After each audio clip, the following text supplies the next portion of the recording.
Desainnya memang bernuansa Thailand karena para biku yang ada di Indonesia ini kebanyakan berlatih atau berguru kepada biku-biku yang ada dari negara Thailand, sehingga para biku Sangha membawa tipe atau nuansa yang bernuansa Thailand itu kemari. Tapi agama Buddha itu semuanya sama.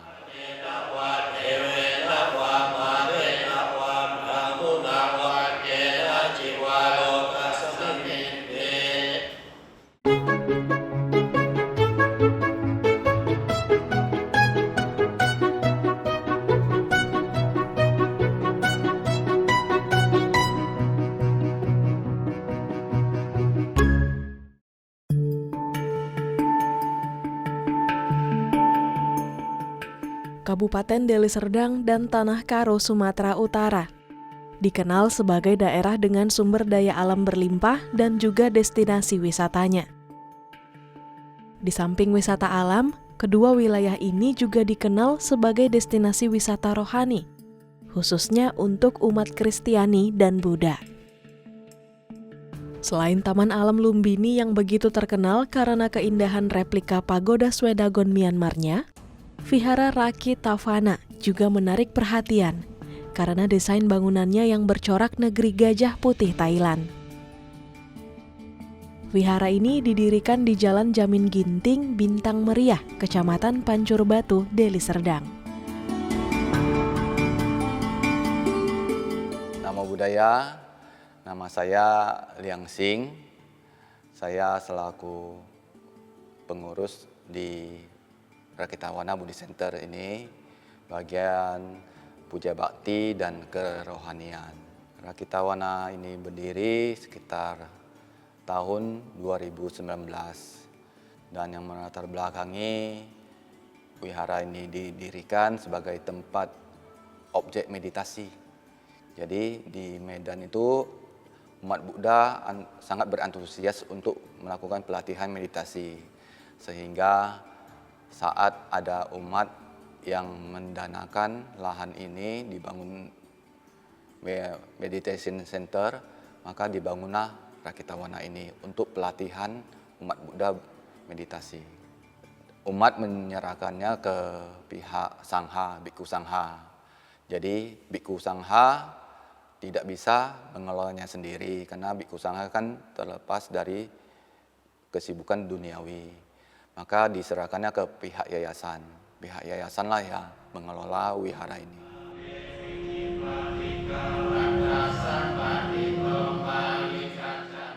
Agama Buddha Thailand sebagian besar menganut ajaran Theravada.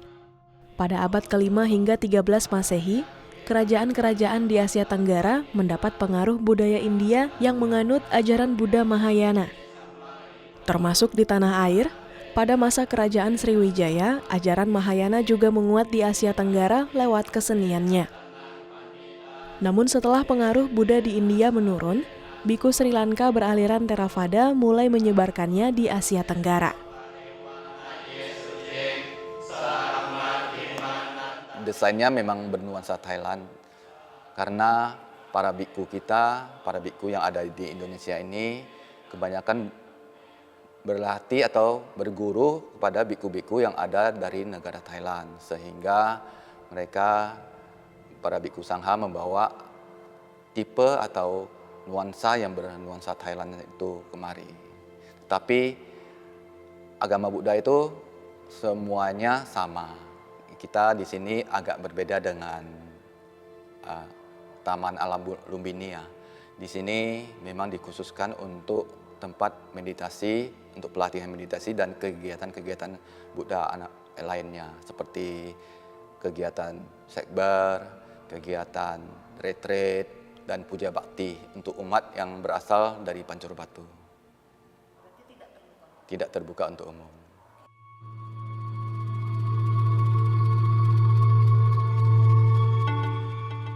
Nuansa Thailand begitu kental di vihara ini.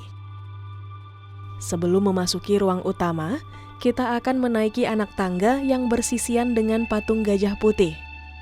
Gajah putih sendiri adalah simbol kerajaan Thailand yang melambangkan kekuatan, kekayaan, keberuntungan, dan kedamaian. Orang Thailand menyebutnya sebagai Chang Samkan, yang berarti gajah keberuntungan yang suci.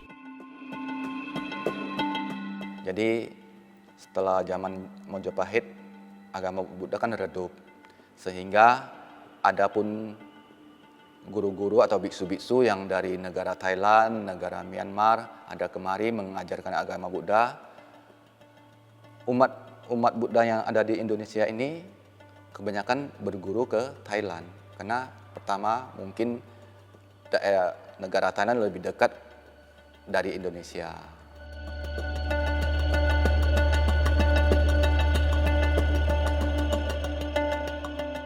Di sini daerahnya cukup nyaman, suasana pun cukup adem ya. Karena adanya suasana angin dari Brastagi itu sehingga umat Buddha yang melakukan meditasi itu bisa lebih kusuk lagi dalam pelatihannya. Tidak akan terganggu oleh suasana yang berisik. Kalau di Medan kan agak berisik, di sini agak tenang suasana apalagi saat malam hari.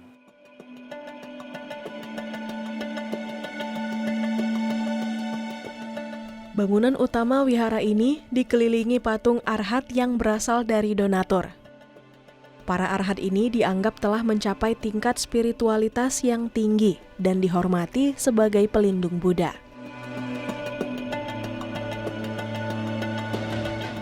Bagian utama dari wihara Rakitawana ini, bagian atas ada Dharmasala utama dan di sini Dharmasala yang bawah.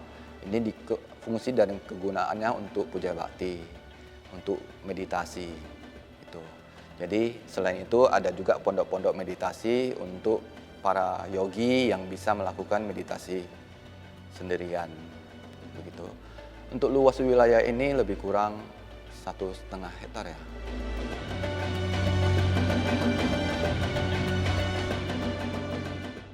Bante yang berasal Thailand hanya kita undang aja. Jadi kita undang Bante dari Thailand untuk datang seperti hari ini. Bante dari Thailand kita undang untuk merayakan Katina. Selain untuk fungsi meditasi, Rakitawana ini bisa dijadikan tempat pertemuan umat-umat Buddha.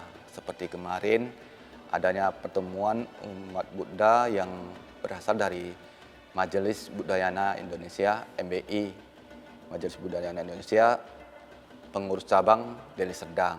Karena di sini di Rakitawana termasuk daerah wilayah Kabupaten Deli Serdang, sehingga para pengurus melakukan kegiatan di sini.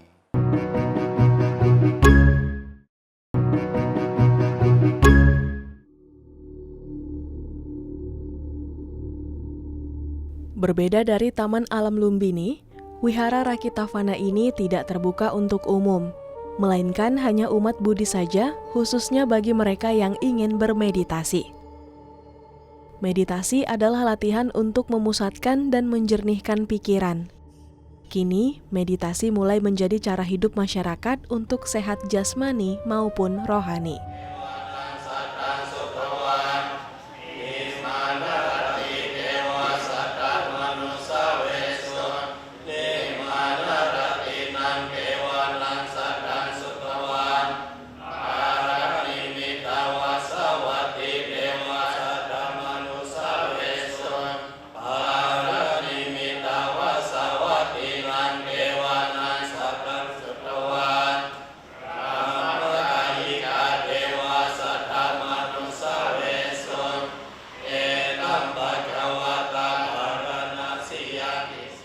Jadi meditasi sesungguhnya itu selayaknya makanan yang dikonsumsi manusia ya. Jadi makhluk hidup atau manusia ini memiliki dua yang harus dikonsumsi agar sehat. Yang pertama yaitu makanan yang biasa sehari-hari kita makan, yaitu tujuannya agar jasmani kita sehat.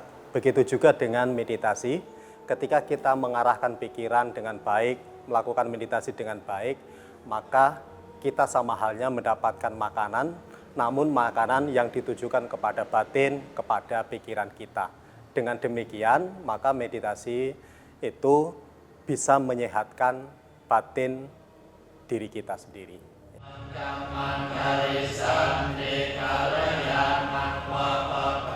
Ya, karena pada dasarnya semua penyakit itu lebih banyak bersumber dari pikiran yang tidak sehat. Jadi ketika pikiran kita sehat, maka secara otomatis jasmani kita juga mulai sehat. Ya, ibarat makanan tadi, antara makanan jasmani dan makanan batin ini harus seimbang agar diri kita, jiwa kita juga bisa sehat. Ya, jadi dengan kesehatan mental diri kita yang baik, maka jasmani kita pun turut sehat juga. Penelitian yang diterbitkan oleh jurnal Behavioral Brain Research pada tahun 2019 menunjukkan bahwa meditasi yang dipandu juga manjur untuk meningkatkan suasana hati dan kesejahteraan hidup seseorang. Tak heran jika kini meditasi telah menjadi bagian dari gaya hidup, terlebih pasca pandemi COVID-19.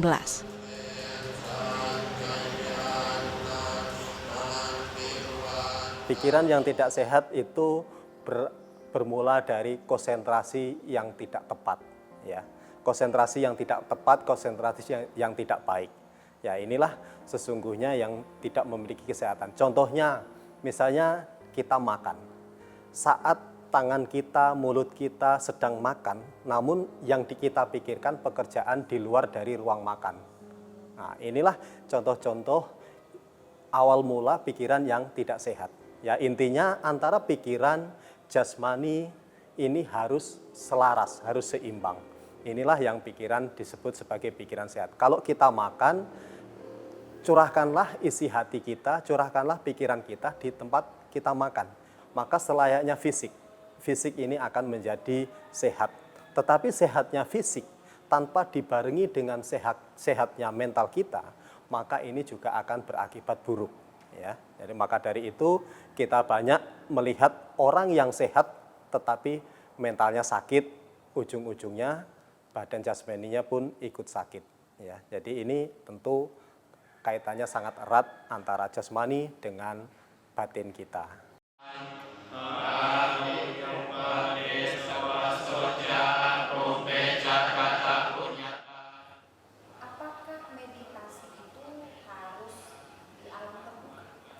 Tentu tidak, karena inti dari meditasi itu adalah mencurahkan isi hati kita dengan apa yang kita pikirkan, konsentrasi dengan apa yang kita alami saat ini. Misalnya kita sebagai praktisi meditasi umumnya yang dilatih itu memperhatikan keluar masuknya napas.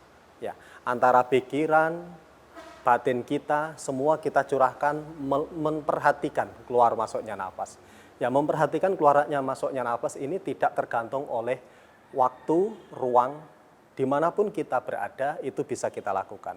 Hanya saja ruang terbuka akan jauh lebih nyaman karena oksigen lebih banyak yang kita terima dibanding di ruang yang tertutup.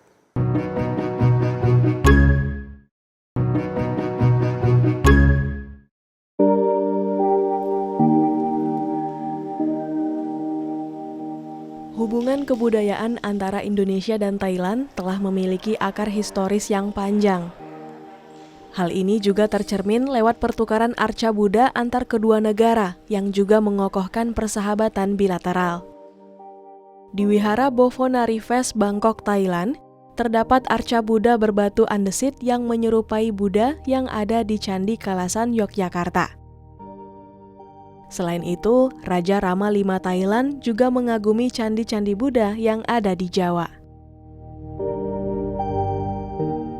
Saya berasal dari Jepara, Jawa Tengah, di mana di sana bisa dikatakan sangat minim untuk memahami tentang ajaran Buddha, lebih-lebih tentang meditasi, karena sangat jarang ketemu para bantenya yang sampai pelosok desa. Ya, jadi oleh karena itulah keinginan untuk pengen tahu yang lebih dalam sangat kuat. Maka dari itu bisa dikatakan awal mula saya pengen menjadi anggota sangga atau menjadi Bante karena ada didorong faktor keinginan untuk belajar supaya mengetahui yang lebih baik, yang lebih dalam tentang ajaran Buddha itu sendiri. 16 itu Solasa. Solasa Bhikkhu itu seperti Solasa Bhikkhu seperti zaman Sang Buddha itu ada murid. เขาขุดได้ในพื้นที่จากใกล้ๆเมืองของใกล้ๆเมืองเมดานเนี่ยใกล้ๆเมืองเดือ ini dikali yang asli di museum ya, yang asli di museum di kota Medan ini tidak ada bikin. Tugas kita sebagai seorang Bante itu tidak ada bedanya dengan wihara-wihara yang lain. Ya, tugasnya rutinitas sebagai seorang Bante ya sama. Biasa dimanapun kita berada, ya kita mengulang pembacaan parita, bermeditasi, semua tidak ada bedanya. Hanya saja yang mungkin sedikit berbeda dengan wihara yang di kota, ya di Rakitawana ini suasananya lebih nyaman, lebih terbuka karena memang daerah pegunungan dan juga jarang berinteraksi dengan umat setiap hari. Ya, oleh karena itu lebih banyak bisa melatih diri secara pribadi.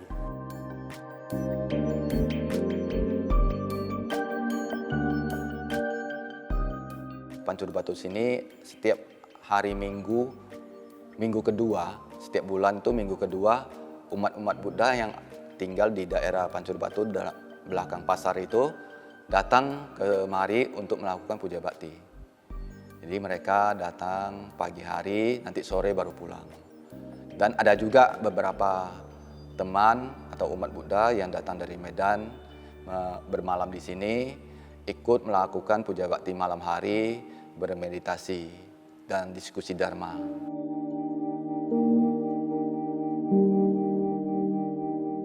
Banyak umat Buddha yang datang dari Medan khususnya untuk satu tujuan, yaitu melakukan fangsen. Fangsen itu adalah pelepasan makhluk hidup.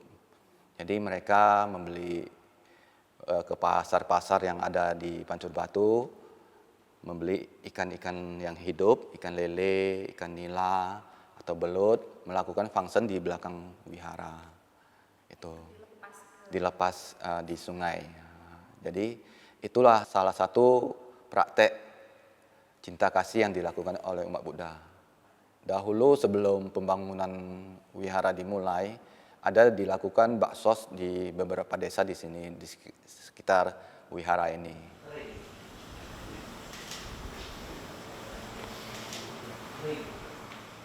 Karena di dunia ini juga manusia semakin banyak, semakin bertambah, tentu semua kedua-duanya ada, ya.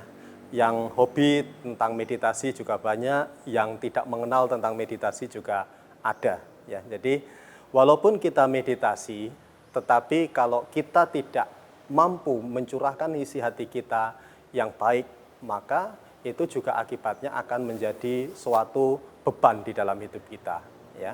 Oleh karena itulah kita meditasi tujuannya itu untuk mendapatkan makanan batin, bukan untuk mengejar sesuatu, ya.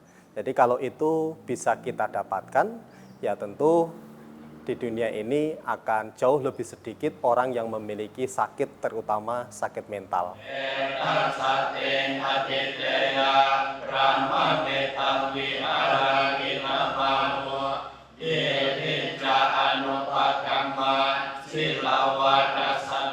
Ya memang wihara ini mungkin di Medan belum pernah ada, ya jadi ini perpaduan ornamen antara Thailand dan tradisi Jawa yang berada di Borobudur. Ya ini dipadukan dan lokasinya ini juga arah ke Brastagi, di mana kita mengambil arah ini tidak terlalu jauh dari kota, namun suasananya juga cukup nyaman, layaknya seperti di wihara hutan.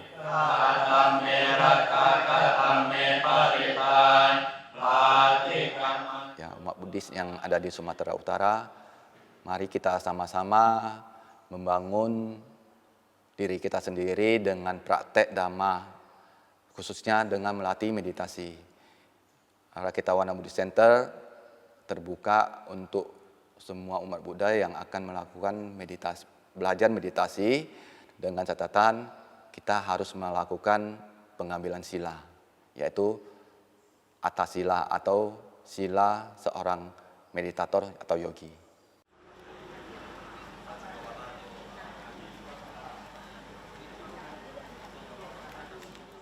Harapannya umat-umat dari Pancur Batu, umat Buddha yang ada di Pancur Batu bisa lebih dekat lagi meringankan kakinya ke wihara. Karena kalau dari Pancur Batu ke Medan kan cukup jauh. Jadi ke Pancur Batu ke Rakita Wana hanya butuh 20 menit. Jadi dengan adanya rumah ibadah ini membantu sekali untuk umat Pancur Batu melakukan ibadah.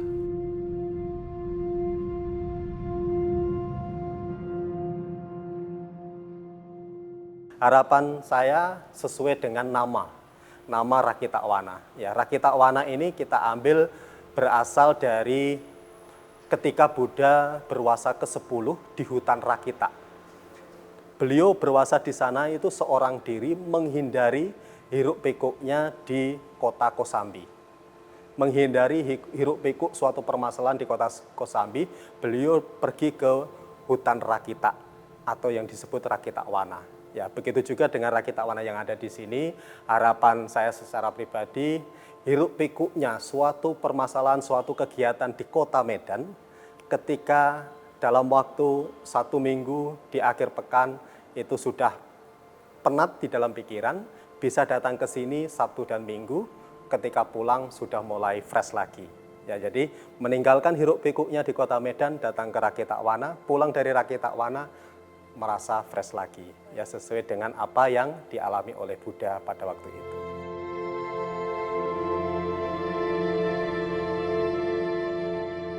Tentu sama halnya dengan apa yang dipesankan Buddha, sebagai umat Buddha selayaknya selalu menjalankan ajaran Buddha.